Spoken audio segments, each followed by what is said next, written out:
Here we are today at Full Circle Medical Center for Women in Athens. We're joined by Stephanie Muñoz, Executive Director here at Full Circle. And Stephanie, thank you for having us here today and showing us around the facility. Thanks. It's a pleasure to have you here, Bryan. So, many people may not know what's Full Circle Medical Center for Women. In a nutshell, how would you describe that? I'd love to tell you. We are a pro-life pregnancy resource center here in Athens, Tennessee, and we help women and families who are either in unexpected or challenging pregnancy situations. So, how do people find out that might need your services? What approach do you take to reach people, those women who may find themselves in that crisis pregnancy situation? How do you reach out to them? Well, local advertising, obviously, but our online presence is huge. So our website, social media, a lot of women find us that way. You might be surprised, but word of mouth is the number one thing that brings women through the door. It's either a friend or someone has told them about the good experience they had here, or somebody in the community who's aware of Full Circle identifies a woman in need and then sends them over. How did this organization get started, and in what year did that happen? So we were founded as a ministry of First Baptist Church Athens back in 1998, and the ministry was really just birthed by a group of people who recognized there was a need in our community to support mothers and women in unplanned pregnancies, and so they established Full Circle as a ministry of the church, and the Lord blessed it and grew the ministry to the point that they eventually realized this was bigger than just a First Baptist thing, and so they established Full Circle as a standalone 501c3 nonprofit. So now, instead of being supported by just one church in the community, we're supported by a number of churches, organizations, and individuals. So give us some insight when a woman comes to Full Circle. What's the approach, and what are the services provided, and how do you treat that woman? Great question. So love is the approach. We know that whatever the reason, a woman might be seeking an abortion, whether it be what she's afraid to lose, or she's afraid she doesn't have what it takes, or she's afraid of what the future might look like. All of those fears come from the same place. You know, that abortion is coming from a place of fear. And so we know that love casts out fear, and so love is always the approach. We want to give women a chance to slow down and breathe and consider all their options. And we do minister to women who are considering their pregnancy options. They might be considering abortion. We also minister to women who very much want to parent, but feel like for whatever reason they might not have what it takes, whether that be support or resources or education. So we are blessed to be able to provide all of those things. So when a woman walks through our doors, we can offer her a free pregnancy test, an ultrasound to confirm her pregnancy. We can talk her through all her pregnancy options, give her referrals for community support and resources. Also, we can refer her to adoption agencies if that's something that she would like to learn more about. And once a woman has established her pregnancy and is trying to decide what her next step is, we can offer her a host of supportive services, everything from education, material assistance, help with housing, emergency bill pay, really helping remove those barriers that would prevent her from being able to thrive in pregnancy and then motherhood. And we just recently rolled out men's services as well. So now we're able to support fathers and partners, and that's just a huge blessing. How do the statistics change on whether that mother chooses life or does not, based upon getting that ultrasound? Well, we have personally seen ultrasound to be a very powerful tool when it comes to making that decision. I think that our society has done a good job of buying the lie that this is just a clump of cells, it's just some tissue. That pregnancy is not really a human life. But the truth is undeniable. When you see that baby wiggling around on the ultrasound screen and you hear that heartbeat for the first time, and I've been blessed to sit in on ultrasounds over the years and have seeing that moment of realization when the lights come on and they realize this is a life growing inside of me. I see her moving on the screen. I hear that heartbeat, and everything changes in that moment. It's very cool. When you have a mother coming in, a lady coming in and trying and wrestling with that decision, they choose life. As you've mentioned, your all's job does not end there. Right. Once that decision happens to choose life, then what does it look like from that point? It's you still minister to that woman, don't you? Absolutely. We kick into high gear. We're always so excited and so grateful when a woman does choose life for her baby. We know that's a very courageous choice because many of these women are facing overwhelming obstacles, and so that's where we step in and we're able to pull on the support of our community to help really surround these women and provide holistic care to them. So we're meeting material needs as we're able, spiritual needs, emotional needs, and making sure that she has not only our support, but also access to the resources that are already available to her in the community to make sure that she's able to confidently step into her pregnancy. And a little bit further, talk about, you said added services for men, those expected fathers. How much interaction do you see men coming in with the women in those situations, and those fathers that are coming into this new program? What's the tools you're giving there? Well, it's interesting. I feel like we went years and years, and we would have a handful of dads come through, mainly just to support for their partner who was expecting. But last year we started to see a hunger, is the only way I can describe it, in the men who were coming in not just for the ultrasound appointment, but also coming and attending the education classes, and they were hungry for knowledge and really wanted to learn how to be good dads and good partners. And so when we recognized that demand was there for those kinds of services, we had to respond. So we started serving fathers by offering them their own educational classes, and we were blessed to be able to hire earlier in the year a men's services director who really just took the bull by the horns. And he has rolled out a program that's used nationwide. It's called Dr. Dad, and it focuses on helping dads gain those critical skills that they're going to need to support their partners while she's pregnant, and then to care for that newborn infant, meeting their health and just those survival needs. It's been cool to see dads rise up. The moment you start to acknowledge them and acknowledge that they are a crucial part of this process and of their family system, we've just seen them rise to the occasion, and it's exciting. I'm excited to see what the Lord does through that program. Give us perspective since the opening, and even maybe within a current year, how many women you are serving or have the opportunity to serve.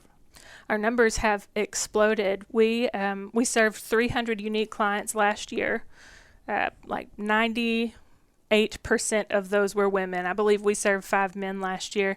And this year we've already served 295 clients. So we are just there at the threshold of our total numbers for last year. So the Lord is certainly sending people in. I think that there are a number of reasons for the growth that we're seeing, but it's apparent that the need is there, and so we've got to be there with open arms to welcome these women and these families in. Of course, the laws in Tennessee on abortion have changed recently, Right. But you're saying you're seeing even with that the numbers increasing. Yeah, absolutely. So that's a thing that I think took a lot of people by surprise when the Dobbs decision rolled out and sent the decision on abortion back to the state. Tennessee had a trigger law that went into place that immediately made performing an abortion illegal. And so a lot of people thought, well, now that women can't get abortions in Tennessee, Full Circle might not need to provide these services anymore. And what we've seen is that's just not true, because while abortion is not available in Tennessee, the same challenges that drove women to that decision are still very real and very present. And if anything, these women are maybe more stressed out and more afraid because they know that it will be harder for them to obtain an abortion.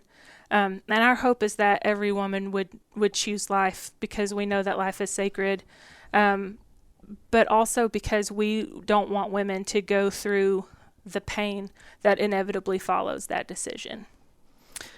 Through the lie of Satan, this issue has been made a political one and not the biblical one that it is. Right. But are you amazed that in this conversation politically, there's not more discussion on options for women to save the life of the child? It seems like it's all about the discussion of the abortion. Right. Yeah, that is an excellent point. We talk about that with the clients that we serve. We even talk about that in schools through our prevention program, about how there is a life-affirming option there. If you are not prepared to parent, adoption is a valid option that still allows you to move forward with your life while still giving life and dignity to that child. It is interesting to me that is not discussed in the political landscape. But I think, without getting political, what I will say is that it's interesting that we look at women and tell them that they can do anything and that they can accomplish anything except for have an unexpected pregnancy. They can't do that. They can't be moms and have careers. They can't be moms and have healthy relationships. They can't be moms and pursue their dreams. And we just know that that's absolutely untrue, because we see our mamas do that every single day. Stephanie Muñoz, Executive Director of Full Circle Medical Center for Women. So I'm curious, Stephanie, when we've touched on this a little bit, but get more in detail. When a lady comes in here, you're talking about a sensitive topic. How do you introduce in that conversation about choosing life, about Jesus Christ? How do you make that transition? I'm curious. It's a lot of asking questions and then listening and just sitting with women in whatever it is that they're feeling and thinking in the moment. And if you will just sit and extend compassion and love, things naturally just tumble out in the midst of conversation. So we certainly ask them what options they're considering, how they're feeling about their pregnancy, what kind of resources and support they have, what their plan is. And then just through the course of conversation, we're naturally able to discern what's going on in a woman's life, identify any gaps that we can help fill, whether through our direct services or through connecting her to the right people or agencies in the community. And there are very few women that we serve that just absolutely want an abortion. That's not the case.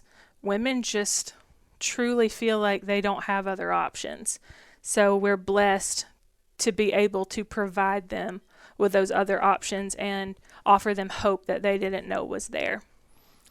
What is your success rate, I will call it, of ladies that come in here on the fence that leave here, not necessarily leave here, but continue a relationship here, and through that have chosen life for their child? We have an over 90% confirmed rate of women choosing life. And oftentimes we find that number is much higher, because sometimes women who still left on the fence, you might not hear from them until 2 years later when you run into them in Walmart and there's a little squishy 2-year-old in their shopping cart, and you realize, wow, she chose life after all. So, of course, we would like to walk alongside every woman that we serve every step of the way, but not every woman is going to choose to walk alongside of us, and that is okay. So we are grateful for at least 90% success, but I know that number is higher. And the difficult question I'd follow up with a lady that comes in that thinks maybe you're providing those services that she may be looking for, and once she finds out what you do here still wants to go the other direction. How do you handle it at that point? Sure. Well, we try to make sure that by the time a woman comes through these doors, she knows what services we do and don't provide, because it's not helpful to the conversation or to a decision if she feels like she's been snowed. Right. So we want to be upfront and let her know that we don't perform or refer for abortions, but we offer a host of other free resources that can help her as she makes her decision. And when a woman does leave and her stated intentions are still abortion, we make sure that she knows that our doors are always open. She is always available to come back should she change her mind, have any questions, or want support after abortion, because we do have a post-abortion recovery program called OAKS that has helped many, many women heal from that decision. Stephanie Muñoz, Executive Director, Full Circle Medical Center for Women, located 510 Old Riceville Road in Athens. And I was going to ask you about OAKS. Explain more in detail about that program and what happens in the OAKS program. I'd love to. OAKS is near and dear to my heart. We know that women approach abortion thinking that it's going to be a solution to a problem. And unfortunately, after the fact, so many of them realize that it did not truly solve anything. If anything, it created more problems. And so our OAKS program is offered in the form of a long weekend retreat as well as a support group that happens over the course of 8 weeks. And it walks women through a gospel-centered curriculum that helps them come to terms with their decision, confess and repent of that choice, forgive themselves and anybody else who was involved in that decision, and ultimately find the healing and forgiveness that is only available through Jesus Christ. And as we kind of wrap up the interview today, I've heard you speak before, and of course I've known about Full Circle for a long time and heard different people speak from Full Circle. And what's always powerful is a story, a success story. So do you want to share one? Absolutely. Oh, I'm going through my mental Rolodex here. We served a mama fairly recently who already had a young one and felt completely overwhelmed, had a lack of family support, and just really felt like she did not have what it took to bring another child into the world. So she came in for an ultrasound, and that's our first line of defense, if you will, where our nurses are able to talk to her and get to the heart of the matter and see where she's really at.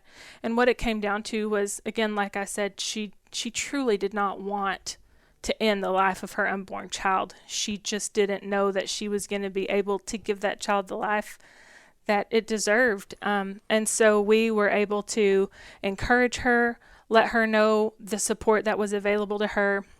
She signed up for our parenting classes, and we were able to walk along her throughout her pregnancy. She recently brought that beautiful baby into the world. We threw an awesome baby shower in partnership with a local church that's supportive of the ministry, and she was just so surrounded by love and support. And so now she's a mom of 2, and she is thriving, which we always knew that she was capable of. This might sound silly, but people are a lot like plants. If you've ever tended to a garden or a house plant, it's really all about providing the right conditions and more than anything else, love. And if you can help people provide the right conditions, share the love of Jesus with them, you see them thrive and bloom and grow just like God created them to do. So we're just really grateful to be a part of that process. Well, I hope and I know people will hear this interview and want to know how to get involved. They want to know, how is Full Circle funded? And then outside of funding, what place would somebody have to volunteer and get involved? Yes, so Full Circle is supported by our generous community. We are blessed to be supported by churches, organizations, and individuals in the community, and that's how we're able to keep the lights on and pay our staff and meet the practical needs of moms and do the things that we do. So one-time giving, monthly partnerships, all of that financial support means so much. But beyond that, we have an incredible team of volunteers who fill lots of different roles here in the office, either on a regular weekly basis or at special events, or maybe a Saturday serve day when they're able to come in and help do a service project. So that kind of volunteer support, the support using your time and your talents, that means so very much. And I can't leave this part of the conversation without emphasizing the importance of our prayer partners. The people who support us through prayer are vital. They are integral to the work that we do here. And sometimes that seems to be an afterthought, or it gets minimized, or if, people will come and say, I wish I could do more, but I want you to know I'm praying for you. And I want them to know that that is more than enough. This place operates on prayers, and so we appreciate all of that. And one of your biggest events that brings awareness to what you do, and of course funding, is the Life Auction coming up in December. Talk to us about that. Yes, we're so excited. So Life Auction is in its third year now, and I believe it's going to be bigger and better than ever. We've got some really awesome things in store. That's a live and a silent auction event. Tickets are $25. That covers your meal and admission. The food is delicious. The auctioneer is an absolute riot. There are a million great gifts up for grabs. It might be less than a million, Bryan, but a host of awesome gifts that you can go home with. It's a great way to Christmas shop right there at the holidays, and an even better way to support the work that we do here at Full Circle. And if people want to bid for more than what that item's even worth, that's okay, right? That does happen on occasion. Stephanie, we can't thank you enough for you leading this ministry, your staff, and what you're doing for women in this community. Well, thank you so much. It was great to talk to you today. That's Stephanie Muñoz, Executive Director of Full Circle Medical Center for Women here in Athens, 510 Old Riceville Road. And you can call or text 423-744-3005.